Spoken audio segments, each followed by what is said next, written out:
Aquí se inicia esta edición del Mundo al Día desde Washington. Les saluda Gonzalo Abarca. El secretario de Estado Mike Pompeo reitera en la OEA apoyo de Estados Unidos a Juan Guaidó y pide a las naciones unirse al pueblo de Venezuela. La Voz de América habla sobre opciones de Estados Unidos con el director del Consejo de Seguridad Nacional para la región. Analizamos con un experto el potencial efecto de una interrupción en la compra de petróleo a Venezuela.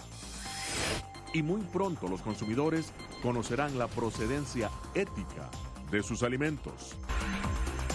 Desde los estudios de La Voz de América en Washington, este es El Mundo al Día.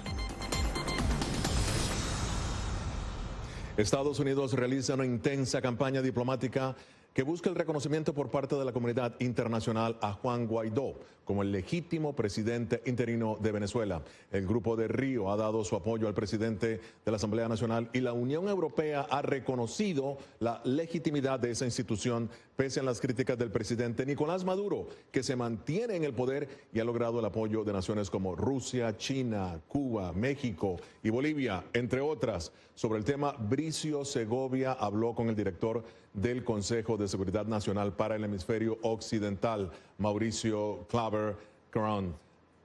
Bricio, Estados Unidos ha insistido que el tema de Venezuela es parte de la seguridad nacional. Dijo Claver-Caron cuáles acciones estaría desarrollando Washington para garantizar una transición pacífica de poder en Venezuela. Pues efectivamente, Gonzalo, ese es uno de los temas clave y Claver-Caron ha señalado claramente que están dispuestos Estados Unidos a negociar con Nicolás Maduro y a ofrecerles garantías a él y a su entorno.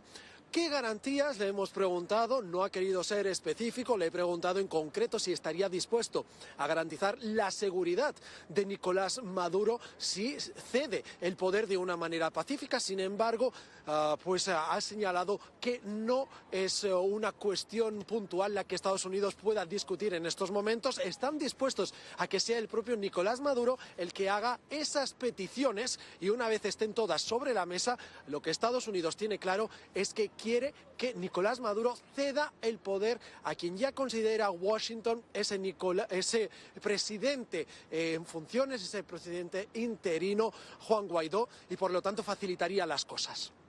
Interesante, Bricio. Ahora, ¿qué acciones está dispuesto a llevar a cabo Estados Unidos si Nicolás Maduro no cede el poder?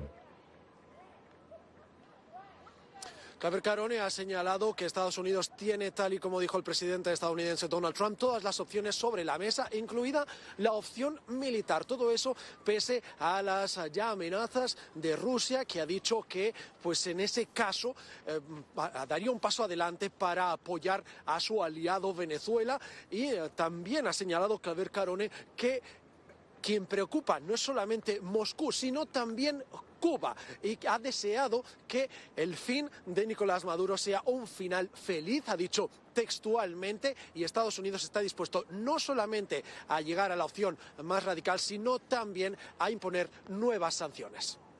Interesante eso de el final feliz. Gracias, Bricio Segovia. Y este jueves el secretario de Estado Mike Pompeo se presentó ante el Consejo Permanente de la OEA y trató el tema de Venezuela. Jorge Gaullán con nosotros para ampliarnos sobre la intervención del secretario Pompeo. Jorge, ¿cuáles fueron los puntos relevantes del discurso de Mike Pompeo? Gonzalo, en una típica aparición del secretario de Estado de Estados Unidos, Mike Pompeo, ante la Organización de Estados Americanos, recalcó el apoyo irrestricto a Juan Guaidó como presidente interino de Venezuela. También hizo un llamado a los miembros de la Organización de Estados Americanos a seguir el camino que ha tomado Estados Unidos de reconocer a Juan Guaidó como presidente legítimo de Venezuela. También dijo que están de acuerdo con que hayan elecciones libres, justas e independientes en ese país, e hizo también un llamado a las Fuerzas Armadas de Venezuela para que se pongan del lado de la democracia de ese país. Pero también anunció la decisión de Estados Unidos, o al menos la disposición de otorgar ayuda humanitaria a Venezuela. También estamos listos para ofrecer asistencia humanitaria al pueblo de Venezuela tan pronto como sea posible desde el punto de vista logístico. Hoy estoy anunciando que Estados Unidos está listo para proporcionar más de $20 millones en asistencia humanitaria al pueblo de Venezuela. Estos fondos son para ayudarlos a enfrentar la grave escasez de alimentos y medicamentos y otros graves impactos de la crisis política y económica de su país. Y la representante interina del gobierno de Nicolás Maduro ante la OEA catalogó como un títere de Estados Unidos a Juan Guaidó y dijo que desde Estados Unidos se está realizando un golpe de Estado contra la soberanía venezolana. Ayer en Venezuela ocurrió un golpe de Estado promovido por un grupo de países que ahora pretenden justificarlo aquí en esta organización. Es una atrocidad contra la soberanía, la democracia y el derecho a la paz de nuestra nación, que violenta toda norma del derecho internacional. Esta sesión es un atropello a la Carta de la OEA, a la Constitución de Venezuela y a la voluntad de nuestro pueblo. Rechazamos su convocatoria y ninguno de los actos que ocurran el día de hoy tendrá validez para nuestro gobierno y nuestra nación. 16 países del organismo apoyan a Juan Guaidó como presidente interino de Venezuela. El caso contrario es con Nicaragua y Bolivia, que anunciaron su apoyo a Nicolás Maduro. El caso de México y Uruguay, ellos han dicho que no apoyan medidas injerencistas contra la soberanía de Venezuela y llaman a un diálogo político entre la oposición y el gobierno. Lo otro que hay que comentar es que Estados Unidos pidió una reunión para este sábado en el Consejo de Seguridad de las Naciones Unidas, Gonzalo.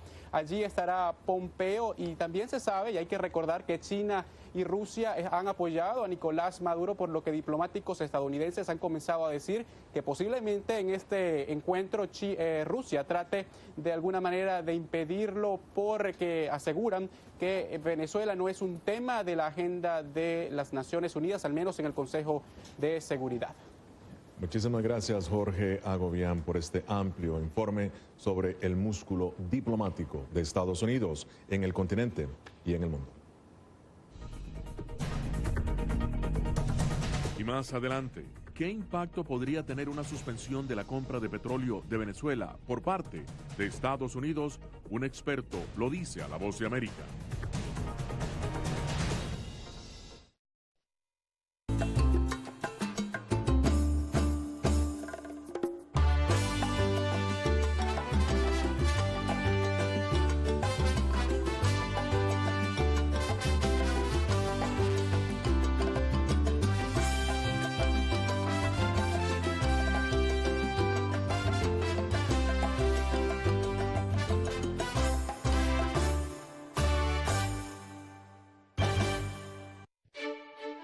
Somos La Voz de América.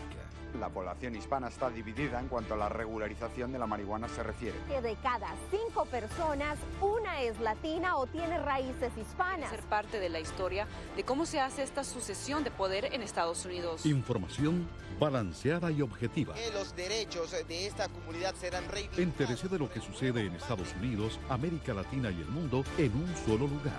boanoticias.com.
Al menos 26 personas han muerto en las últimas horas en Venezuela, según el Observatorio de Conflictividad Social, producto de las protestas contra Nicolás Maduro.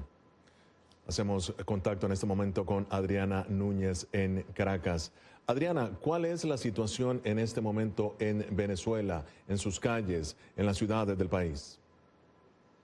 A esta hora son horas de tensión en la ciudad de Caracas porque ha habido muchas protestas, sobre todo nocturnas, en las barriadas populares de la capital venezolana, donde la gente ha salido a manifestarse en contra del régimen de Nicolás Maduro y ha sido reprimida por la fuerza pública, que ha disparado gases lacrimógenos y perdigones e incluso hasta las casas de la gente que vive en estas barriadas populares. Se ha levantado el pueblo venezolano en contra de Maduro, también exigiendo la restitución de los servicios básicos como agua, luz y también elementos como la comida. Sin embargo, tras haberse juramentado Juan Guaidó ayer como presidente interino de la República, la pregunta es ¿cómo lo hará? ¿Cómo va a gobernar? Y esto lo responde Álvaro Algarra en una conversación que tuvo con algunos analistas. Los acontecimientos políticos en Venezuela han llevado al país a una situación límite. Juan Guaidó y Nicolás Maduro reivindican ser presidentes. Tras la juramentación de Juan Guaidó como mandatario interino del país, según el abogado especialista en Derecho Constitucional José Vicente Haro, Juan Guaidó debería llamar a elecciones próximamente. Se requiere que una persona legítimamente, a través de un proceso electoral o bien porque lo disponga la Constitución, acceda al cargo de presidente de la República, o bien porque ha sido electo en elecciones auténticas con ciertas garantías que no se realizaron en Venezuela el día 20 de mayo de 2018, o bien porque la Constitución así lo dispone, como por ejemplo el artículo 233 de la Constitución. Sin embargo, para el abogado constitucionalista Perkins Rocha, Juan Guaidó debe recomponer todas las instituciones frente a un gobierno que se niega a reconocer esa situación y posteriormente debe llamar a elecciones. Esas elecciones debe ser el último paso del gobierno de la transición. No puede haber elecciones libres si no hay instituciones válidas, legítimas, que la controlen. Un CNE compuesto por funcionarios absolutamente acólitos del régimen no puede llevar a cabo ninguna elección libre. Para llevar a cabo estos cambios, se considera que Guaidó necesita el respaldo de los militares.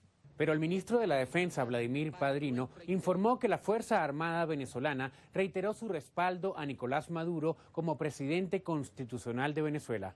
Pareciera risible, pareciera jocoso, dan ganas a veces de reír, pero tengo que alertar al pueblo de Venezuela de la alta peligrosidad que esto significa para nuestra integridad, para nuestra independencia y para nuestra soberanía nacional. Álvaro Algarra, Voz de América, Caracas. Y en las últimas horas no ha aparecido públicamente el presidente de la Asamblea Nacional, Juan Guaidó. Solo se ha pronunciado a través de su cuenta en Twitter lamentando la muerte de opositores mientras protestaban. Un total de 26, como decíamos en la introducción. Y también pues se desconoce dónde se encuentra en este momento Juan Guaidó. Gracias, Adriana Núñez, desde Caracas, Venezuela. Y bien, el presidente Donald Trump ha reiterado que en el caso de Venezuela todas las opciones están sobre la mesa y es factible que esto incluya un embargo petrolero. Tenemos a Natalie Salas Guaitero con nosotros para conversar del tema. Natalie, ¿cuáles pueden ser las consecuencias inmediatas de una acción como esta? Consultamos a un analista experto en temas de economía y petróleo. Nos explicó cuáles pueden ser las consecuencias, tanto para la economía venezolana como para la estadounidense. Básicamente, según él, Venezuela tendría tiempos difíciles, por lo que está muy impregnado de política su economía. Ya vimos que los últimos acontecimientos en ese país han traído apoyo por parte de algunos gobiernos de varios países, entre los que se incluye Estados Unidos, pero también hay rechazos por parte de otras naciones, lo que podría manifestarse de una manera similar en los acuerdos económicos que ya han sido firmados por el presidente Nicolás Maduro y la validez que estos puedan tener para los gobiernos que no lo reconocen como primer mandatario. Venezuela atraviesa una transición política con grandes consecuencias en su economía, dependiente en mayor parte del petróleo. Para este analista consultado por La Voz de América, si Estados Unidos decide, como lo ha insinuado en varias oportunidades, imponer sanciones a la compra de crudo, acarrearía un gran impacto económico, ya que a Venezuela dejaría de ingresarle unos 700 millones de dólares mensuales, que es la única moneda dura que en este momento recibe. Por lo tanto, el embargo petrolero tiene un impacto económico y a la vez en producción, porque Venezuela está importando desde Estados Unidos productos y crudo liviano para mezclar su crudo pesado de la faja petrolífera de Orinoco. Según Antonio de la Cruz, para el ciudadano común en Venezuela, estas posibles sanciones a la exportación petrolera no traerían consecuencias directas, porque las facturas del programa de alimentación conocido como CLAP se pagan con oro y de otras formas. En cuanto a la economía de Estados Unidos, podría afectar sobre todo la distribución de gasolina en el estado de Texas, dice el experto, donde se encuentran las refinerías de Chevron, Valero y Citgo, que son las que se benefician en parte del crudo venezolano. Al sacar ese crudo de la refinería van a tener que ser sustituidos por un crudo similar que tendrían que comprar en el mercado y por lo tanto en esa adaptación del proceso mientras se restituye el mercado vamos a ver un pequeño aumento de la gasolina en el estado de Texas. Para De la Cruz, el presidente venezolano sabe muy bien las consecuencias económicas, pues solo rompió relaciones diplomáticas y políticas con Estados Unidos. Porque él pudo haber dicho, ante mi desconocimiento, no le mando un barril más a Estados Unidos. Y Nicolás Maduro no se atrevió a decir eso porque sabe las consecuencias que tiene para su entorno y para él en sostenerse en el poder sin los 700 millones de dólares mensuales que recibe de aquí.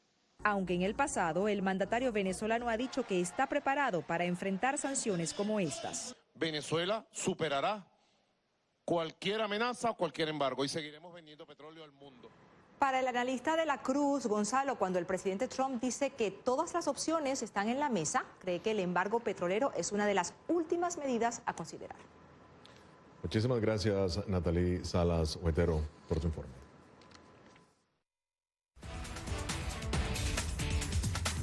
En breve, continúa el juicio contra el Chapo Guzmán.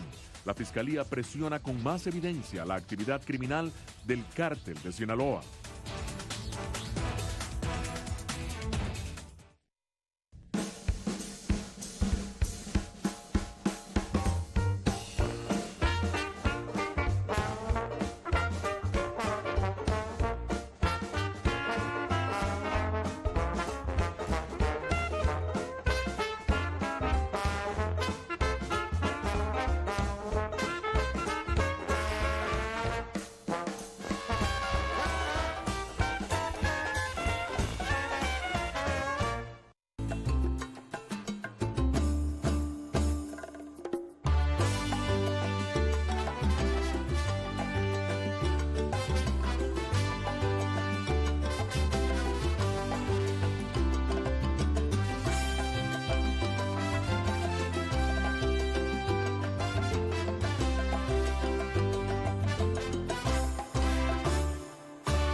Somos la voz de América. En la isla muy pocos cubanos estaban informados. Necesitamos la liberación de los presos políticos y los estudiantes. Se encuentran en las afueras de la Asamblea Nacional, nadie puede salir. Información balanceada y objetiva. Un promedio de 80 migrantes indocumentados vienen a desayunar a Entérese de lo que sucede en Estados Unidos, América Latina y el mundo en un solo lugar. boanoticias.com.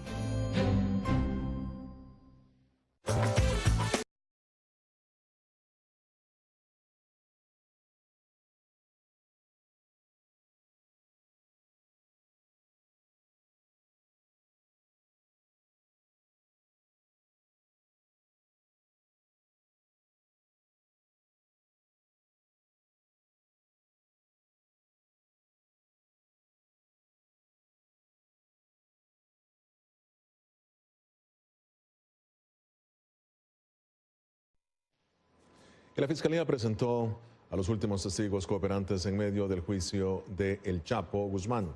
El proceso judicial se acerca ya a su recta final.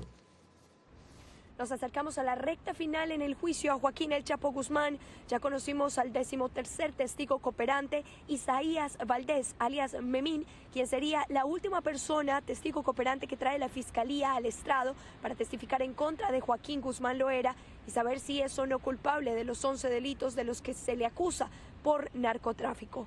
Cabe resaltar que durante las horas de la mañana estuvimos escuchando a Damaso López, quien habló por primera vez de Emma Coronel como una presunta responsable de la fuga de Joaquín Guzmán Loera, pues precisamente el abogado defensor le cuestionaba por qué hablaba de la esposa de Joaquín El Chapo Guzmán y de sus hijos si a él lo llamaba su compadre, pues él señaló que lo hacía con la intención de dar respuestas veraces ante las preguntas de la Fiscalía. Cabe resaltar que ese compromiso que él dijo que tenía del pago de $25 millones con el gobierno no lo había podido hacer efectivo debido a que los hijos de Guzmán Loera le habrían quitado todas sus propiedades, tanto de él como de su familia y amigos, quienes algunos de ellos habrían incluso perdido su vida. Seguimos avanzando en este juicio. El próximo lunes comenzará la jornada número 35 a las 9:30 de la mañana, hora de la costa este de los Estados Unidos, aquí en la Corte Federal del Distrito Este, en la zona de Brooklyn. Laura Sepúlveda, Voz de América, Nueva York. Muchos de los trabajos que hoy se desempeñan no existían hace una década y en 10 años la tecnología desarrollará labores que reemplazarán los empleos actuales. ¿Qué hacer cuando las máquinas reemplacen a los humanos? Una institución técnica en Los Ángeles busca la respuesta. Jeneil Chávez no lo pensó 2 veces para escoger un oficio dominado por los hombres. Necesitaba algo acorde con mi personalidad. Mientras crecía siempre me gustaron los trabajos manuales. Pero rápidamente Jeneil se dio cuenta de que lo que aprendió sería muy pronto reemplazado por una máquina. Me encontré con una impresora de tercera dimensión que realmente construye casas y pensé, ¿qué haré entonces? Reinsertarse es una parte esencial de la forma como funciona la economía de hoy. Lawrence Frank, presidente de Los Angeles Trade Technical College, asegura que si bien constantemente los empleados tienen que aprender nuevas destrezas, los trabajos que exigen el uso del cerebro humano no van a desaparecer. Por ejemplo, piense en el mantenimiento que exige la industria de la construcción. Los plomeros, los electricistas, siempre tendrán que resolver problemas, tomar decisiones. Hay trabajos muy estables. Expertas como Jane Oates aseguran que, además de los trabajadores con capacidades para desarrollar intangibles, también tendrán empleo en el futuro. ¿Le estamos enseñando a las personas a ser buenos comunicadores? ¿Estamos enseñando trabajo en equipo? ¿Estamos enseñando a analizar y a sintetizar? Jane Oates lidera la organización que busca ayudar a los trabajadores estadounidenses a prepararse para los empleos del futuro. Ella subraya que muchas universidades y escuelas del país no se están adaptando al paso de la tecnología para preparar a sus estudiantes. En cambio, están enseñando conceptos anticuados. Entre los profesores, por ejemplo, no hay ninguno que sepa cómo crear software, cuando mucho están enseñando a codificar. Las prácticas profesionales dentro de las industrias podrían ayudar. En el siglo XXI nadie va a terminar de aprender. Hay que adaptarse constantemente y hay que comprender cómo asumir el nuevo paradigma. Por razones como estas, Jeneil Chávez sostiene que cuando se gradúe de la Escuela de Comercio va a trabajar por unos años y luego volverá a las aulas para aprender a trabajar con electricidad y paneles solares. Luis Alberto Facal, Voz de América. En segundos desarrollan gasolina renovable de la pulpa de celulosa. Se lo mostramos.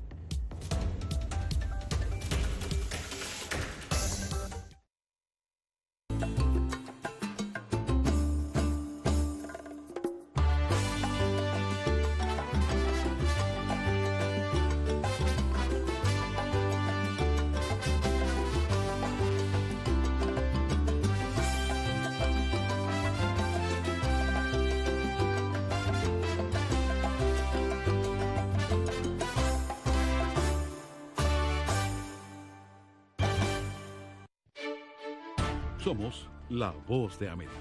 La población hispana está dividida en cuanto a la regularización de la marihuana se refiere. Que de cada 5 personas, una es latina o tiene raíces hispanas. Ser parte de la historia de cómo se hace esta sucesión de poder en Estados Unidos. Información balanceada y objetiva. Que los derechos de esta comunidad serán reivindicados. Entérese de lo que sucede en Estados Unidos, América Latina y el mundo en un solo lugar.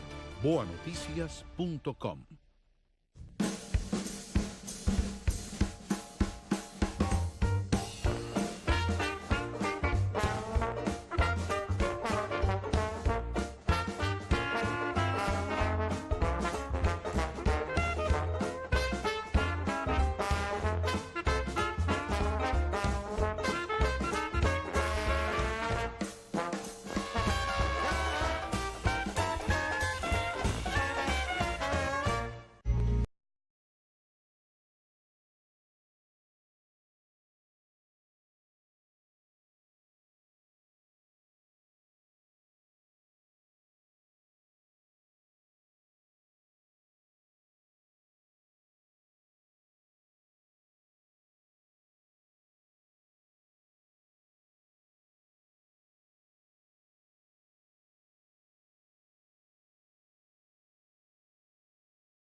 2 minutos antes de la medianoche. Esa es la hora del apocalipsis. Según el Boletín de Científicos Atómicos, según su presidente, el nivel de peligro es tan alto como el de los momentos más peligrosos de la Guerra Fría, cuando Estados Unidos y la extinta Unión Soviética amenazaban con una guerra nuclear. Y los consumidores pronto podrán confiar si su almuerzo o cena se han obtenido de manera ética y sostenible mediante el escaneo de un código de barras gracias a una nueva plataforma de blockchain o cadena de bloques en Australia. Rastrear su comida desde el océano hasta el plato es ahora mucho más simple. Escanear un código de barras con su teléfono inteligente revela dónde proviene su comida y por dónde ha viajado antes de comerla, gracias a una plataforma basada en la tecnología blockchain OpenSC. Lo que hace la plataforma OpenSC es que democratiza esa información, lo hace accesible al consumidor cotidiano. ¿Cuál es el viaje en el que ha estado la comida que consume? ¿Dónde fue capturada? ¿Cómo puede verificarse la ubicación? ¿Cómo se puede verificar atributos como la frescura y la calidad a través de la cadena de suministro? La tecnología blockchain permite a los productores proporcionar información precisa en una base de datos segura. Es una empresa conjunta de World Wildlife Fund Australia y los inversores BCG Digital Ventures. Ellos quieren que los consumidores puedan tomar decisiones éticas sobre la comida sobre su mesa. OpenSC es lo primero en el mundo. Creamos una empresa conjunta con fines de lucro que utiliza blockchain para verificar y aumentar la transparencia y la responsabilidad de los productos y cómo se producen, tanto social como ambientalmente sostenibles. La WWF ya ha realizado una prueba piloto de rastreo de atún en el Océano Pacífico. Mientras tanto, los comensales que se deleitan con el bacalao patagónico servido en este restaurante de Sydney pueden estar seguros de que sus credenciales éticas son reales. Miguel Ángel Rivera, Voz de América.